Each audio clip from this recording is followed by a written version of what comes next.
आत्ताची सर्वात मोठी बातमी मोठा राजकीय भूकंप होण्याची शक्यता.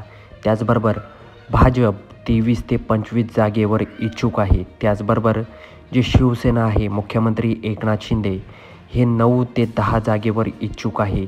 त्याचबरोबर राष्ट्रवादी 8 ते 9 जागेवर इच्छुक आहे. या सर्वांना एवढे मंत्रिपदासाठी हे इच्छुक आहे. त्याचबरोबर जे मुख्यमंत्री एकनाथ शिंदे आहेत यांना म्हणजेच यांच्या शिवसेनेला सामाजिक न्याय, नगरविकास, उद्योग, शिक्षण, परिवहन, आदिवासी विकास, पाणीपुरवठा, पशुसंवर्धन आणि दुग्धविकास, आपत्ती व्यवस्थापन, माहिती जनसंपर्क, माहिती तंत्रज्ञान असे विविध खाते मिळणार आहे. त्याचबरोबर अजित पवार राष्ट्रवादीला कोणती खाती मिळणार आहे? त्या ठिकाणी उपमुख्यमंत्रीपद, त्याचबरोबर अर्थ, सहकार्य, कृषी, अन्नपुरवठा, अन्न व नागरी पुरवठा, औषधी प्रशिक्षण, त्याचबरोबर मदत, पुनर्वसन, महिला बालकल्याण असे विविध खाते राष्ट्रवादीला मिळणार आहे.